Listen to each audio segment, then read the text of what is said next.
Assalamualaikum warahmatullahi wabarakatuh. Nama saya Dodi Hendrianto, jurusan Pendidikan Biologi dari Universitas Muhammadiyah Malang. Di sini saya akan menjelaskan mengenai materi virus kelas 10 MIPA 4. Ini adalah KI-nya atau kompetensi inti. Nah, kompetensi dasar ada 3.4 itu adalah kompetensi dasar pengetahuan dan 4.4 adalah kompetensi dasar keterampilan. Ini tujuan pembelajaran. Yang pertama, siswa dapat menjelaskan sejarah ditemukannya virus menurut para ahli. Yang kedua, siswa dapat menjelaskan ciri-ciri virus. Yang ketiga, siswa dapat menganalisis struktur virus. Yang keempat, siswa dapat menerapkan pengetahuan tentang peranan virus bagi manusia, dampaknya, dan cara pencegahannya. Yang kelima, siswa dapat membandingkan replikasi virus secara litik dan lisogenik berdasarkan literatur. Yang keenam, siswa dapat mengidentifikasi bahaya penyakit yang disebabkan oleh virus. Nah, sebelum kita memasuki tentang struktur virus, reproduksi virus, kita belajar dulu tentang sejarah virus. Yang pertama, seorang ilmuwan bernama Adolf Meyer di Jerman tahun 1883, ilmuwan yang buktikan penyakit mosaik pertama kali pada tanaman daun tembakau, tapi dia belum tahu patogen yang menyerang tanaman tembakau itu apa. Bahwa dia itu juga berasumsi bahwa itu adalah bakteri.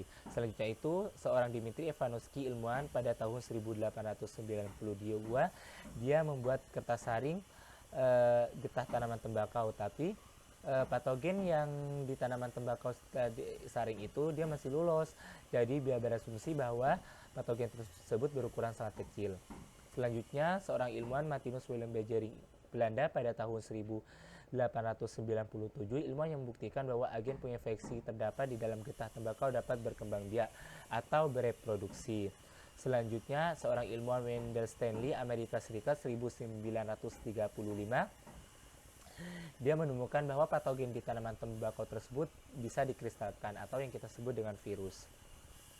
Nah, selanjutnya itu ciri-ciri virus. Yang pertama, berukuran ultramikroskopis. Dari virus itu berukuran sangat kecil, bahkan lebih kecil dari bakteri. Selanjutnya itu virus bersifat parasit sejati atau kita sebut merugikan. Nah, bentuk oval, bulat, batang huruf T dan kumparan. Kapsid tersusun dari protein yang bersifat DNA saja atau RNA. Dapat dikristalkan. Terus aktivitas harus di sel makhluk hidup. Jadi aktivitas virus itu di sel yang hidup. Ukuran virus. Nah, ukuran virus itu ada 20 sampai 300 milimikron. Nah, ukurannya yang 300 milimikron contohnya itu virus mosaik ini menyebabkan penyakit pada tumbuhan, sedangkan ukuran contohnya yaitu 20 mikron itu virus polio, contohnya pada manusia. Nah, selanjutnya itu kita memasuki bentuk-bentuk virus. Yang pertama itu polyhedral, contohnya adenovirus. Selanjutnya itu ada bentuk bola, contohnya itu virus influenza dan HIV. Ada virus bentuk batang, contohnya itu adalah tobacco mosaic virus. Dan ada virus bakteriofag. Nah, selanjutnya itu kita memasuki struktur virus. Nah, ini adalah salah satu contoh virus bakteriofag, yaitu struktur virus yang kompleks. Yang pertama itu ada kepala, terus ada leher, ada ekor. Nah, di kepala itu terdapat kapsid, terdapat materi genetik berupa DNA. Selanjutnya itu ada kerah, ada leher, terus ada selubung ekor yang ditunjukkan oleh panah tersebut. Selanjutnya ada lempeng dasar, ada jarum penusuk, dan serabut ekor. Nah, di sini ada struktur virus yang berselubung. Nah, contohnya itu strukturnya tersebut reseptor virus, ada materi genetik berupa DNA maupun RNA, terus ada selubung protein atau kapsid, ada kapsul virus. Nah, selanjutnya kita masuki bagian-bagian virus, yaitu kepala. Nah, kepala itu yang sudah dijelaskan tadi, di situ terdapat kapsid. Nah, kapsid itu apa? Kapsid itu selubung berupa protein terdiri dari konsomer, bagian-bagian yang terdiri dari protein-protein monomer identik yang terdiri dari rantai-rantai polipeptida. Nah, selanjutnya itu isi tubuh. Nah, isi tubuh dari virus itu sendiri yaitu DNA maupun RNA.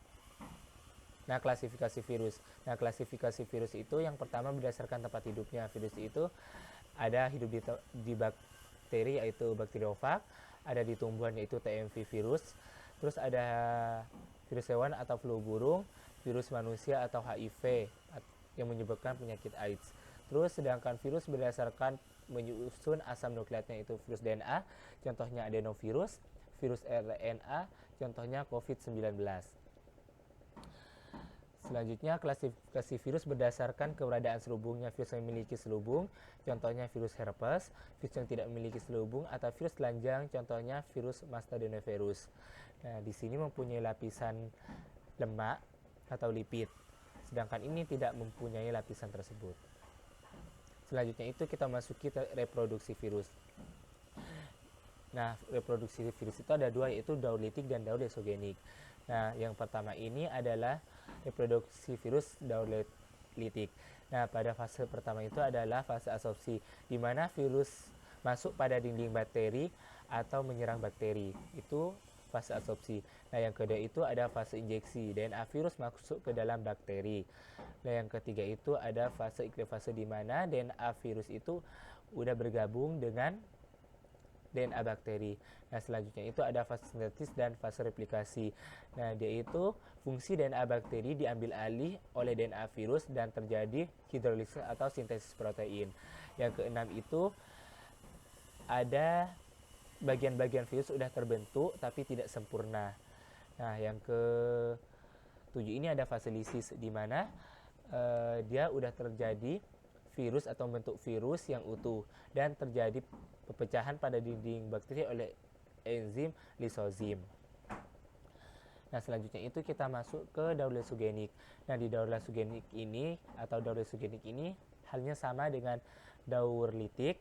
Nah, ada fase adsorpsi, ada fase injeksi, tetapi sebelum masuk ke tahap replikasi itu ada fase penggabungan. Di sini terbentuk profag, di mana DNA bakteri dan virus bergabung. Selanjutnya itu ada fase pembelahan, ada fase pemisahan, ada fase eklifase, ada fase sintesis, ada fase replikasi, ada fase perakitan, dan fase lisis itu. Nah, jadi itu sebenarnya hampir sama, cuma yang membedakan ada fase penggabungan, pembelahan, dan pemisahan. Nah, selanjutnya itu kita masuki peranan virus, yaitu yang pertama ada virus yang merugikan. Nah, virus yang merugikan itu yang pertama virus pada manusia. Nah, contohnya itu virus hepatitis yang menyebabkan radang hati, ada virus DVH yang menyebabkan demam berdarah, ada virus HIV yang menyebabkan AIDS. Ada virus pada tumbuhan. Nah, TMV menyebabkan penyakit meski pada tumbuhan tembakau. Nah, ada RTBV ini menyebabkan penyakit pada padi, dan ada virus JMV ini menyebabkan penyakit pada ketimun. Nah, sedangkan virus pada hewan itu ada virus flu burung, ini menyebabkan penyakit pada burung atau menyebabkan flu burung. Terus virus rabies ini disebabkan oleh gigitan kucing, anjing, dan monyet. Nah, ini bisa ditularkan kepada manusia pada gigitan tersebut. Selanjutnya kita masuki peranan virus yang menguntungkan. Yang pertama, peranan virus yang menguntungkan itu dibuat vaksin, tujuannya untuk menciptakan antibodi. Nah, selanjutnya itu ada antibakteri. Terus pembuatan insulin ini adalah salah satu peranan virus. Mungkin udah masih banyak peranan virus bisa kalian cari. Selanjutnya ini adalah lampiran-lampiran terkait respon siswa, baik mulai pertanyaan, dikasih tugas. Nah, ini adalah salah satu lampirannya. Nah, sekian penjelasan dari saya. Kurang lebihnya saya mohon maaf. Wassalamualaikum warahmatullahi wabarakatuh.